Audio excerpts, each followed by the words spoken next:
long as there are stars above you, you never need to doubt it. I'll make you so sure about it. Gravity knows you never need to doubt it. I'll make you so sure about it. Gravity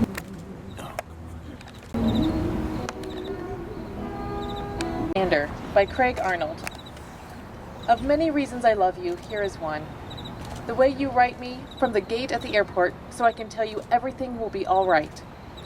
So you can tell me that there's a bird trapped in the terminal, all the people ignoring it because they do not know what to do with it except to leave it alone until it scares itself to death. It makes you terribly, terribly sad. You wish you could take the bird outside and set it free, or failing that, call a bird understander to come and help the bird. All you can do is notice the bird and feel for the bird and write to tell me how language feels impossibly useless. But you are wrong. You are a bird understander, better than I ever could be, who make so many noises and call them song. These are your own words, your way of noticing and saying plainly of not turning away from hurt. You have offered them to me. I am only giving them back. If only I could show you how very useless they are not.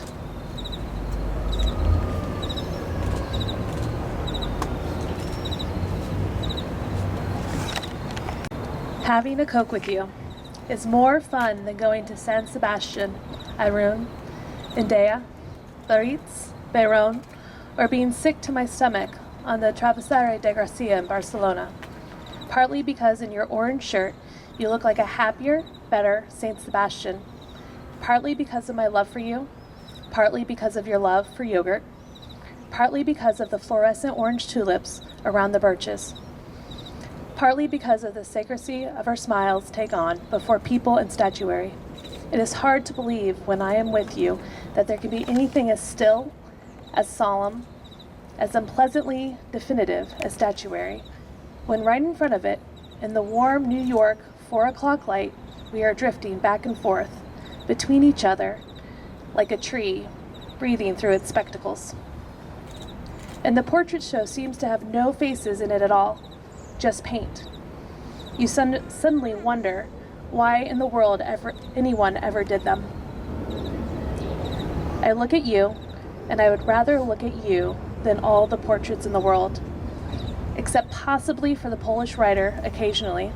And anyway, it's in the Frick, which thank heavens you haven't gone to yet so that we can go together for the first time.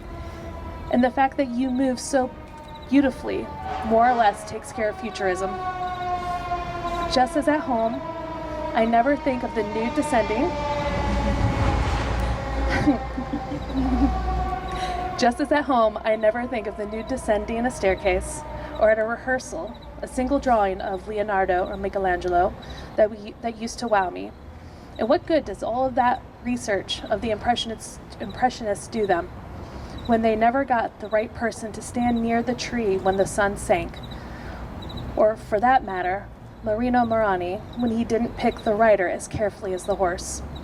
It seems they were all cheated of some marvelous experience, which is not going to go wasted on me, which is why I'm telling you about it now.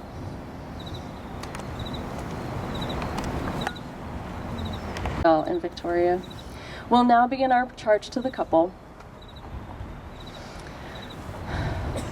Why do we do this? This thing called marriage. I've been thinking about this a lot the past few months, and I think I'm past the idealized notions that marriage fixes everything for you or solves all your problems. There's no fairy tale ending, so again, why do we do this? I took a lot of notes for myself, thinking, okay, maybe this idea, maybe that idea, and I had a realization in a pretty unlikely place, which was my grandfather's memorial service. I was sitting and watching the different people who were coming come up to take communion and go back to their pews, and I saw this couple. Nothing really too special or striking about them. I barely can remember what they looked like, but they were maybe in their 60s and they were had their arms linked, and something just flooded through me, and I couldn't place it. I couldn't figure out what it was. Something just clicked, and I sat with it for a while, and finally the words, God's love, came to my mind. And for some of you who know me, this might sound a little funny. I don't really talk about God that often anymore. I might be more likely to say something like spirit or intimacy with nature or higher power, something like that. But I was raised Christian, and I think there's something about these words that just is really instilled in me. So when I think about God's love, to me, it is a quiet love, generous, never-ending, and unfailing. And I feel that this is a sacred love, and no matter what words you use to describe it, whether you use the word God, whether you use spirit, whatever feels comfortable to you, it's what we strive for, it's what we admire, and what we want to be, our best self. But I saw more in this couple than just some beautiful, sacred moment of perfection. I also felt like I saw a flash of all the awkward moments, like a car ride and you just had a fight and you don't know what to say, or somebody told a joke at a party and you didn't like it, and or you know, all those awkward moments that happen between two people, the human moments. And so I thought about this as well, that relationships, and especially long-term partnerships, allow us to, it's a magnified snapshot of the human experience. And it allows us to experience the contradiction of being human.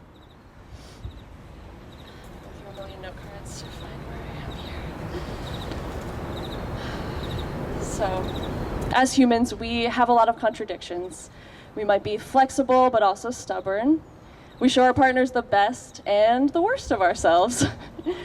Through the safety and steadiness of our partnerships, we are free to let our most messy and unbridled selves come through, maybe our most hurt parts that need to be tended the most. As one of my favorite poets, who is also from Pittsburgh, says, "We get beyond affection and wade mouth deep into love." But maybe these things are one and the same, the sacred and the messy contradiction of being human. I feel that they are. And I also feel that this describes you both so well, that you embrace your humanity full force. Both you're striving to be your best selves and also allowing yourselves to be just who you are. Showing each other the sides of you that are more messy and learning to love those parts.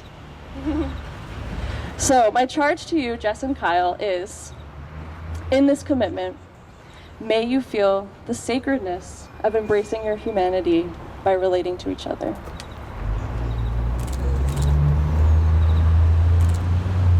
Thank you, Erica.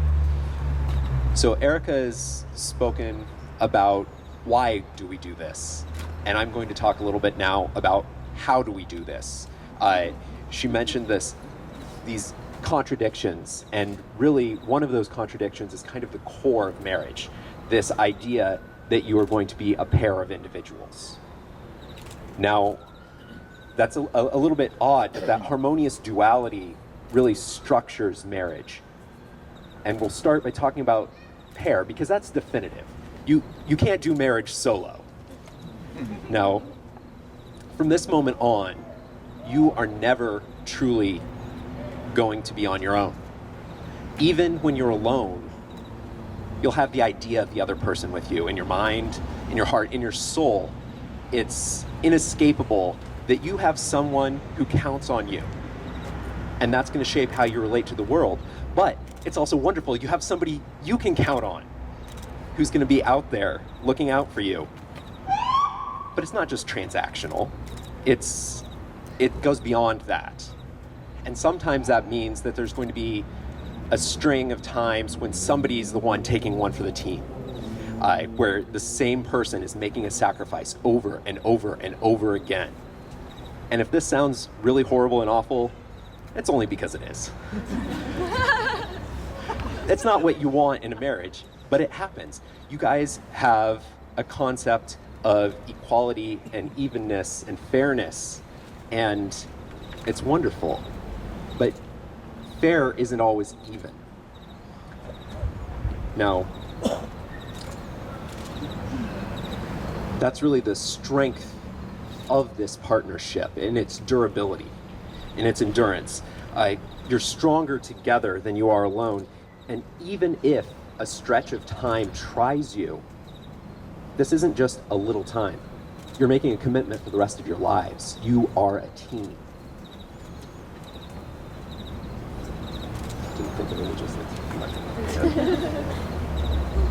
Now, team though you may be, you still have unique identities. Good.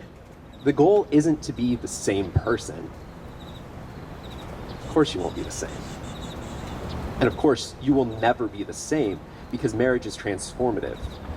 You're going to become better versions of yourselves, both by pushing, encouraging the other one to be their best self, and by striving to be that idealized version that's reflected in the other's eyes. So use this relationship. Use it to better the individual. Be a pair that's stronger for being yourselves in it. Now, what unites these two opposite ideas, this idea of a collective of individuals? And I think the thing that stands out to me is summed up best by a portion from the first reading from Bird Understander. These are your own words, your way of noticing and saying plainly, of not turning away from hurt.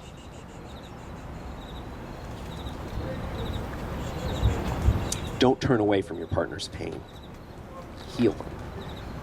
But don't turn away from your own pain either. Use it to be stronger and better by seeking out the other for the help that you need. You have someone with whom you can be perfectly vulnerable and perfectly real. There are going to be times when exposing your rawest, naked self is going to hurt, but do not turn away. Trust.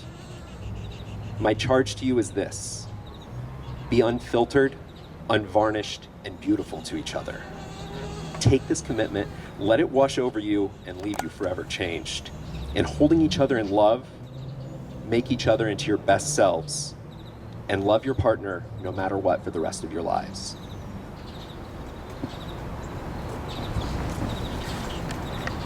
And at this time, Kyle and Jess would like to exchange some vows they've written for each other. Kyle, a few weeks ago, you showed up to my office with a bottle of stain remover. You came there after a trip to the hardware store to scrub out the bright orange stain I had just put on my beautiful carpet with an ill-placed cup of tea. It was late, we were tired, it was raining, and I was in a hurry to shower you with my sheepish gratitude. You looked at me as if puzzled by the apology in my thanks and said simply, "Of course, I love you." Kyle, this is one of the countless things I love about you. You love so generously, though you do not offer your love as a gift, but as a fact, a law of nature, a self-evident truth. I can only hope to return a love so constant and unyielding. For the past 4 years, you have been a steadfast companion with me in the sweeping arcs of joy and sadness and in the mundane frustrations and simple pleasures of daily life, bringing your characteristic optimism, humor, and wholeheartedness to brighten and enrich our shared life. I promise to be your companion in all things, to celebrate with you and to mourn with you, to laugh easily, to fill our home with music, food, and family, to fill our conversations with vitality and play. I promise to be by your side to meet all of life's possibilities and challenges, sharing your hopes and your fears for all the days of my life. Promising this to you feels natural, true, and right. Of course it does. I love you.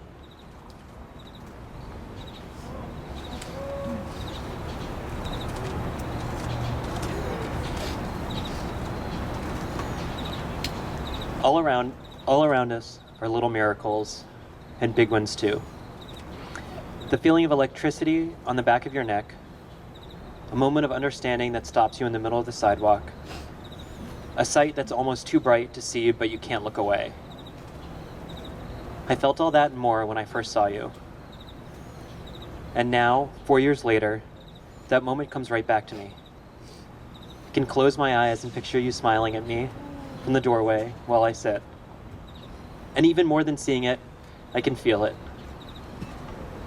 And I feel it now in our relationship, little miracles and big ones too, as you sing in the kitchen, as you sing in the kitchen while we're making dinner, the feeling in my gut when I see you after we've been apart, overhearing you tell someone they're wrong at a party.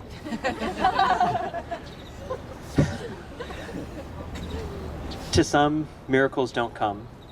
The gray occupies every day. But when we're together, it doesn't take faith to know miracles will come again. That's why I vow to share my life with you. It's a little promise and a big one too. I promise to be open with you and to listen. I promise to be honest with you and to feel. I promise that no matter what comes, life will be brighter because we're together. It's as easy as breathing in, as easy as breathing out, as easy as feeling a little miracle build up around us to make these promises to you.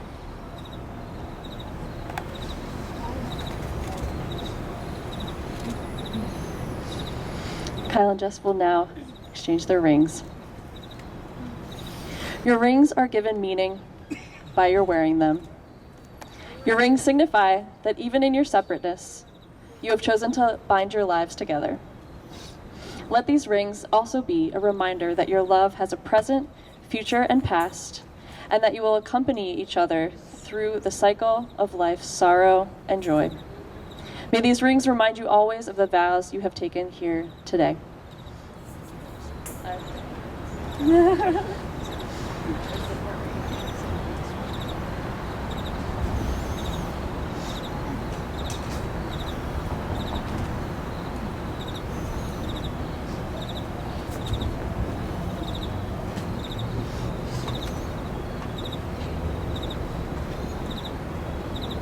Okay, Kyle, you can repeat after me. With this ring, I marry you and bind my life to yours. I marry you and bind my life to yours. It is a symbol of my constant love, It is a symbol of my constant love, my everlasting friendship, my everlasting friendship, and the promise of all my tomorrows. and the promise of all my tomorrows. With this ring, With this ring, I marry you and bind my life to yours. I marry you and bind my life to yours. It is a symbol of my constant love, It is a symbol of my constant love, my everlasting friendship, my everlasting friendship, and the promise of all my tomorrows. and the promise of all my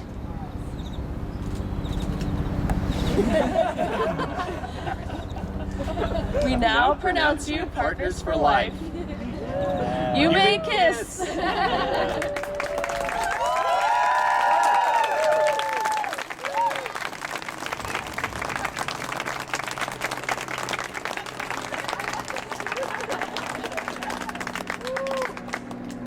Jess and Kyle invite you to join them for drinks, hors d'oeuvres, and music in the cafe with dinner to follow shortly after. Family, please stay seated for photos with the couple.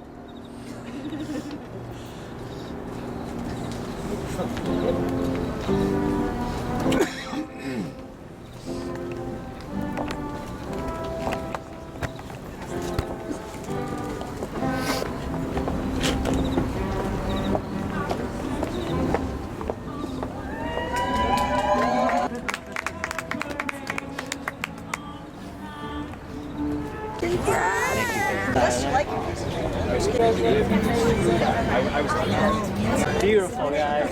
Yes, there's a lot. A lot of them.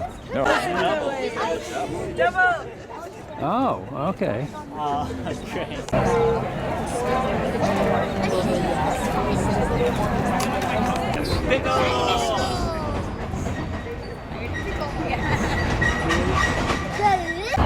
One after for me, Kyle. Symbol of this thing. Video. Lisa. So say something brilliant, Lisa. Just twice this month. Trevor! Who's the best looking guy?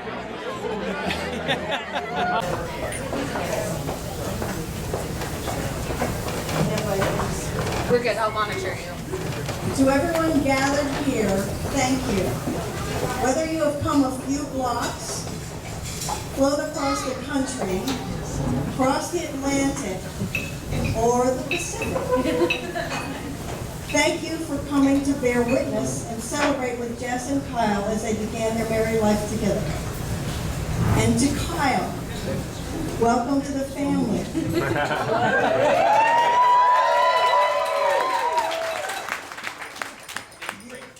You're a Summers now, and a friend. And we couldn't be happier to have you as one of our own. Over the years, when friends and family had children who got married, some of them are sitting over there, I wondered how it would feel. Now I know. It feels wonderful. Jess is a smart, funny, passionate, deeply caring, strong, and vulnerable woman. And truthfully, sometimes I wonder if she could possibly find anyone worthy of her lifelong love and commitment. Probably have something to do with her being an only child. And then Kyle came along. And as we got to know him and grew to love him, we found that he is a smart, funny, passionate, deeply caring, strong, and vulnerable man. I can't imagine a better person for Jess to spend her life with.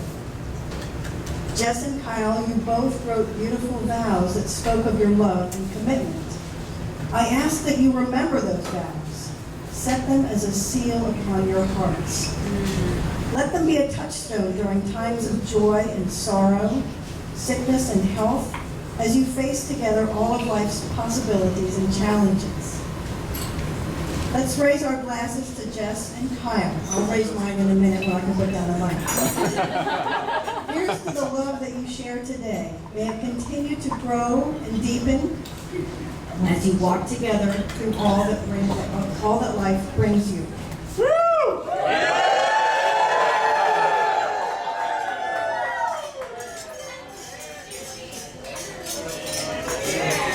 I'd now like to welcome and invite Kyle's sister, Lisa, for the second toast. What an embarrassing story from our childhood. Now, it's really important that you guys know that Kyle is my only brother and also my favorite brother. And Jess is now my favorite sister as well. So she's going to enjoy this story. Kyle and I learned to rollerblade in a very unconventional way. We had our mother go ahead and purchase some rollerblades before we knew what to do with them. Remember, in Miami, there's no ice skating, so there's really no comparison. You just get a regular set of skates or you get rollerblades. We would get up every Saturday morning, and instead of watching cartoons like regular kids would do, we decided to sneak off into the utility room and borrow our mother's rollerblades without her permission, of course. We both put one on, and sometimes an extra few pair of socks because our feet were a little bit smaller, and worked on rollerblading across the kitchen floor. Let me tell you, we weren't very good at it. We hurt ourselves, we hurt things in the kitchen, we fell continuously. But we did this for several Saturdays where we'd get up and go and try to rollerblade in the morning before our parents woke up and we would get in trouble. At one point, we finally felt ready to go ahead and say, okay, I can keep my balance on one skate. I think I can do two now. And I remember distinctly the feeling of putting on these two skates, two rollerblades, and rollerblading across the kitchen. And let me tell you, it was a lot more fun with a pair. So when I think of the two of you, I am so glad that you found your pair. And I know you have so much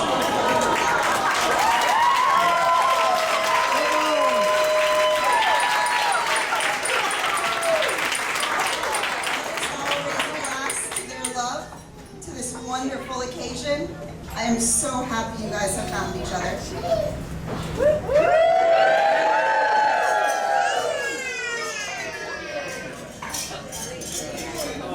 And at this time, if you're seated in tables 1 or 2, and you're like, where the heck am I seated?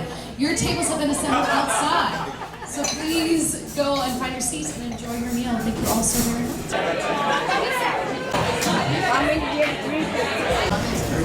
Kyle asked me to say a few words.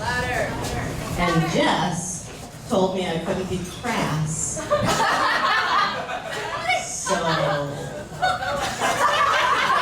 we're gonna do a little bit of editing, but that's okay. But Jess, I want to tell you about this fantastic person that you have. I had the pleasure of meeting Kyle. We worked together at the cafe, Diesel Cafe, 10 years ago? Something like 10 years ago? And if you spent any time with Kyle, you know that he is very funny. So much that it makes everybody groan. And I spent a lot of time looking the other way and silently laughing because actually, yes, you're witty. Just be prepared. Oh, yes. Yeah, Kyle doesn't know when to quit because he's also consistent. And he can follow through on a joke no matter what.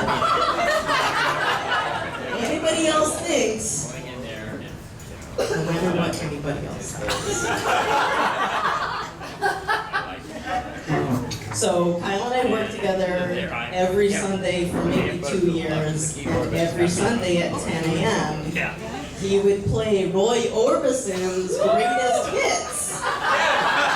Every Sunday for 2 years he would play Roy Orbison's greatest hits.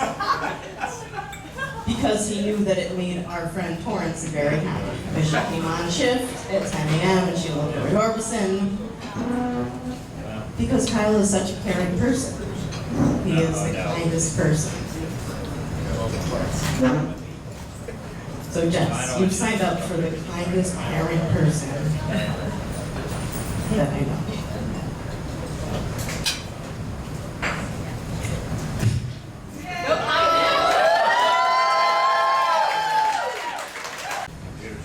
The actual worst day of my life.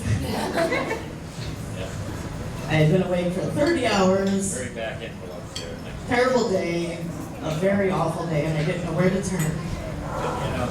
And I came to Kyle's house. And I didn't know what I needed, but Kyle did.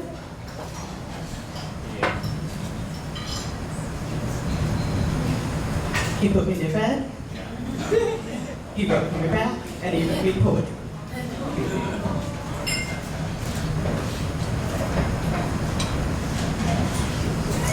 That's the first me to sign up for Jess.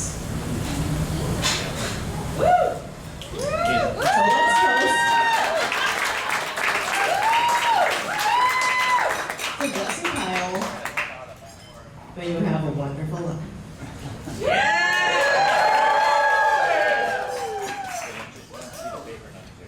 Erica, I'm sorry. Let's welcome up Erica. I'm Claire. So I'm Erica. I'm Jess's good friend from Pittsburgh. And I was just saying to somebody earlier how it's just such a fateful thing that Jess became my really good friend because, you know, it was just a strange time in Jess's life and she ended up sleeping in my living room. I had a roommate at the time, who I now no longer really see, but Jess has been in my life ever since then. It's maybe about our 10-year friendship anniversary, so that's exciting.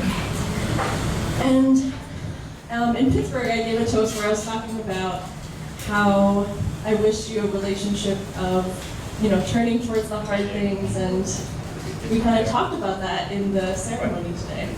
So I thought I would talk about something a little different, which is family. And I feel like you're my family. And I feel like as a queer person, sometimes you don't feel like you belong with your family, or you don't know if you belong. Sometimes you feel like you do, sometimes you feel like you don't. And so it's really special, the people that you do feel like you belong with. And Jess, that's something that's just been so perfect about our friendship, is that I just always feel like I belong in all of my weirdness and anythingness. Yeah, and so I'm just really excited to be here and share this with you and to invite you into what feels like my family, and to have you, to feel that you're a part of my family as well. So, cheers to family and chosen family. Here.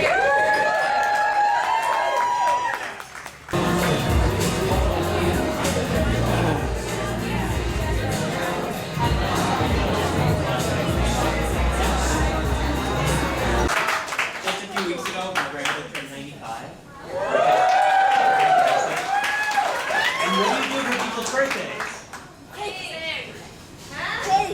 Happy birthday to you. Happy birthday to you. Happy birthday, dear grandma. Happy birthday to you. That you brought today. Sitting at the fire, flowers and flowers, listen to you. Play your note song all night long. For me, only for me.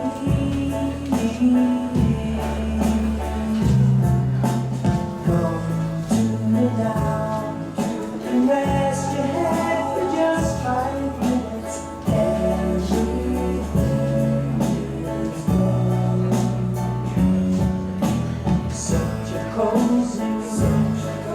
The windows are illuminated by sunshine through them. Fiery gifts for you. Only for you.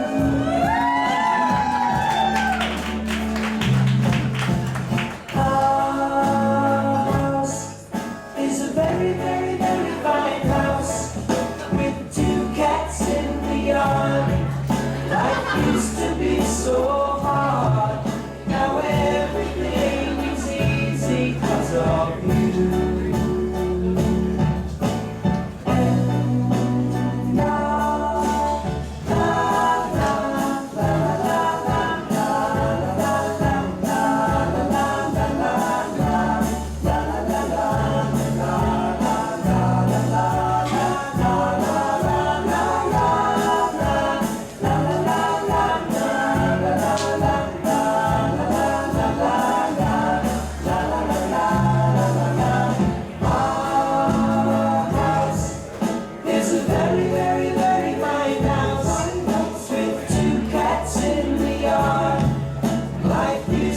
So hard, now everything is easy 'cause of you.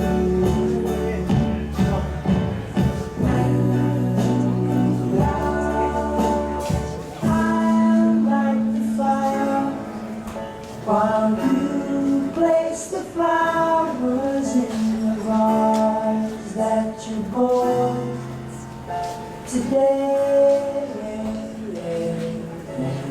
Place the flowers in the vase that you bought.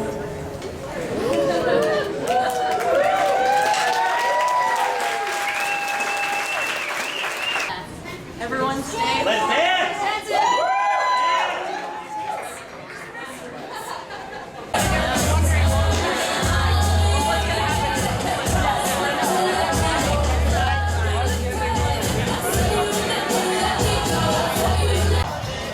There she is, Mariko! Yeah, Mariko! Come on, show us how to do it! You need to teach him how to dance. He's been rubbing off on me. I don't know how to do it. Come on. I'm doing it. I'm giving it my best.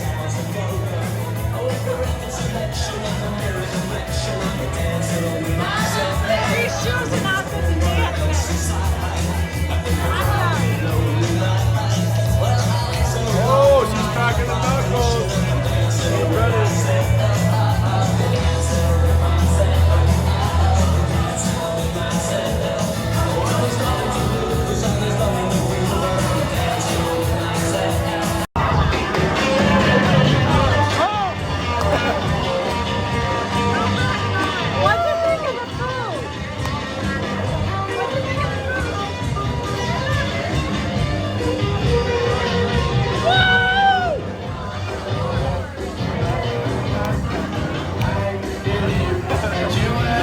That's why I'm